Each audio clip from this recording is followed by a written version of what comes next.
Today we're going to talk about the Amazon Kindle, and the challenge is to convince Jeff Bezos not to kill it. Now, is this a realistic challenge? It sort of relies on two things. The first is that Bezos subscribes to my YouTube channel and therefore sees this video. That, I think, is unlikely. However, YouTube doesn't give me a list of every subscriber's name, so it's possible.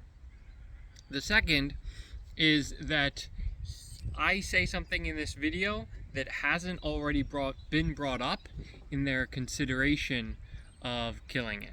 You would think that they've thought about the situation, weighed the pros and cons of their action, and then made the decision, in which case I am not going to come up with an argument they haven't thought of. But I don't know how realistic that is. For example, you may be aware of Super Mario Maker. This is a game where everyone made Super Mario levels. As soon as the game came out, Team 0% came out, which their goal was to clear every level that people made. And they spent years doing it, playing levels that nobody wanted to play. Eventually, Nintendo decided to shut down the Super Mario Maker servers to save them money, making the game sort of unplayable. You could play levels locally, but you couldn't upload any new ones or play other ones that other people had uploaded. So Team 0% had to rush right at the end to try to clear them all, and they accomplished it. They cleared all the levels. And then Ars Technica asked a Mario Maker developer what he thought about it, and he said, "Oh wow, that's cool, I'm gonna go tell the team." I've never heard of that. They were not aware that this community thing was going on. There were hundreds, thousands of people wasting thousands of hours playing horrible levels and keeping the game sort of alive, and the developers, at least in Nintendo, didn't even know about it. Did the executives know about it when they decided to cancel it? Who knows? When they looked at how many people were still playing, did they realize they were playing for a reason? Or did they think, nobody will care? I don't know. I don't know how much thought they put into the Kindle. Extermination? Execution? I'm not sure what word to use. I want it to be pretty severe though, because I'm a little bit angry about it. So first, let's get into my Kindle history. This right here is the first Kindle I ever got. I got it in 2011 on Black Friday. I called it my super book. Excuse my notes here. In 2013, I got this. I think this is also a 4th generation Kindle. The difference, well, I'll get into the differences later. In 2016, I got another one of the exact same thing as the first one. And in 2017, that's not broken, I got another one. These three are all still working, and I read books on both of these. Now, why haven't I upgraded? This is a 4th generation Kindle. It came out 15 years ago. And since then, I don't even know how many generations, to be honest, that Amazon thinks are better. I disagree. What I look for in this Kindle and why I'm very happy with it. 1, the battery life, even after 15 years, is still great. I don't know how good it is because it just always works. If the battery dies, you charge it for 5 minutes and it's good for hours. I don't know how long it actually lasts because it's long enough that I don't have to ever think about it, which is great. The Kindle has some features like, let me go down here into the experimental tab, I think, and it has a web browser in it. I don't use that. I've never needed that. What I use it for is you can get books from Amazon on it. You can also load them from your computer. Once the book is on there, you can read it, and you press these buttons on the side to change the page.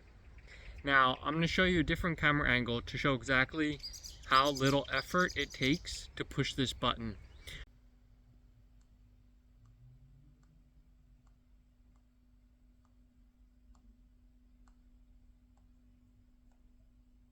You don't have to lift up, you just press down and then release the pressure.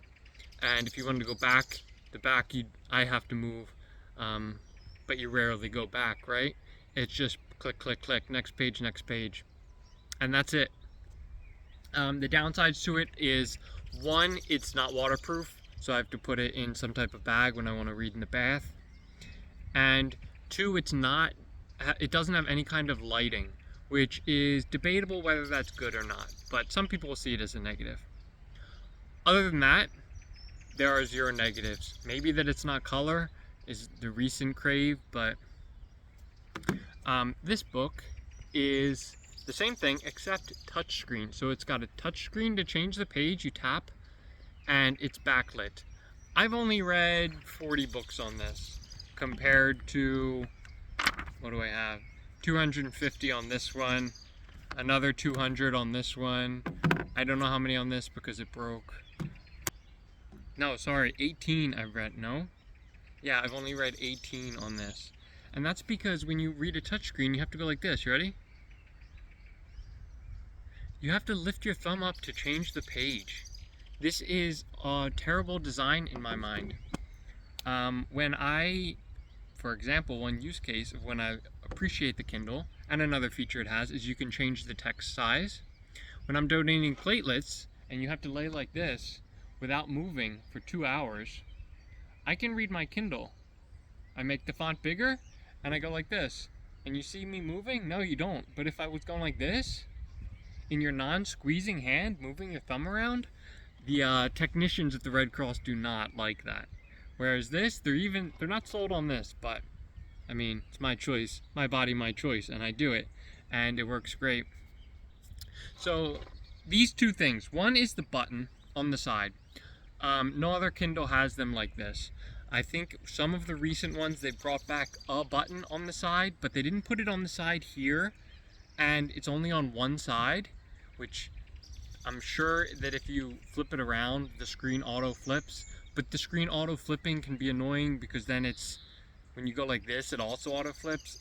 It's better to just have two buttons on either side. Plus, when one button breaks, now you have a left-handed Kindle. It increases your device's longevity, which is obviously not a goal for Amazon. And the fact that it's not a touchscreen is a plus to me. Every single Kindle since then, I think, have been touchscreens. But just the fact that it is a touchscreen, even if you don't need to use it, it impacts how you use it. I really like that with this, I can just put it in my pocket. I don't have to turn it off. I can go like this. It doesn't matter. I can drop it and it doesn't change the page. It's very nice to not have a touchscreen for something you don't need a touchscreen on. I need a button to go up and down, and enter and back. These are the only buttons that you need, and it's not that hard to put them on there. This has extra buttons, like it's got a whole keyboard button. I never have to type anything. I'm not writing a book on my Kindle, I'm reading them. So that's why I haven't upgraded, because there's no Kindle that provides the features of this one. The newer Kindles have other features, I'm sure, but they don't have this, and this is what I want. So I'm not even going to go into what they have because it's not important. They've tried. For instance, now with the Kindles that don't have a button, they've apparently have a gyroscope in them because you can go like this. From what I've heard, this was a post-creation patch that you could tap it to change the page. And I'm sure I don't have to explain again to you that this is a lot more motion than this. Do you see it? I'll do it again. I don't want to be tapping like this. That's ridiculous. There's also third-party things you can buy that clip onto the Kindle and then give you a button to press to change the page. This sort of solves that need, except the first is that it's not from Amazon, which is just shows that Amazon is dumb, but not important. The second, it's a benefit because now you could be even farther away, which is theoretically good, but does have the negative of now you need something to hold the Kindle. And second, like a stand, because now my clicker's here, I'm not going to hold it. Or if you had the clicker and you wanted to hold it, I'm assuming that's a little awkward because now you have to hold a clicker on the back of the Kindle. Updated review after I found one on Amazon. It was a good idea to put the remote in a ring, that way you don't have to hold it. However, how do you press this button? Are you moving like your thumb onto your first finger to press it? It still doesn't look like it would be very comfortable to wear and not have to do anything other than press. I feel like you'd have to hold your hand in an awkward position. So, are there alternatives? Yes. Is that what I will do when I have to read a Kindle? Maybe, because I don't know if I'll ever be getting another Kindle, because I'm kind of grumpy about it, and hopefully I won't need to if this video works. So the last thing is the impact of what they're doing. When Nintendo decided to shut down Super Mario Maker, they could then decommission the servers that were hosting the game, collecting all the statistics of player stats, deaths, clears, etc. They could decommission that and save them the maintenance cost. With Amazon, well, first of all, does Amazon really need to decommission servers? I think they've got enough of them that it's not important. Regardless, Amazon already disabled the ability for you to download books and then move them from your computer into the book, which was a bit of a bummer when it happened, and I believe the reason why they did it was for DRM purposes. That once it was on your computer, it was too easy to rip the DRM out of it. And I think, from what I've heard, this is the same explanation, because now when you send it to this Kindle, they apparently can't do it.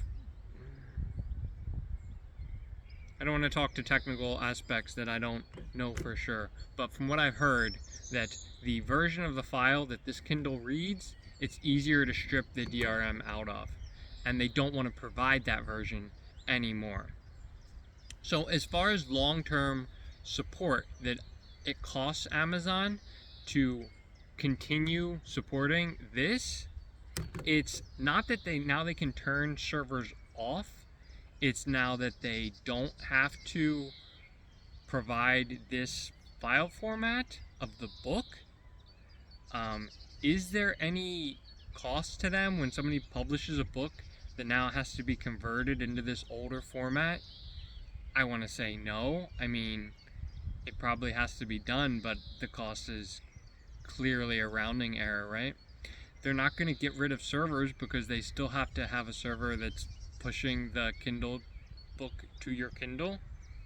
So I feel like it's simply to get people to buy an inferior, newer Kindle, or to, again, prevent people breaking DRM, which is just nonsense. If I buy the book, let me buy the book.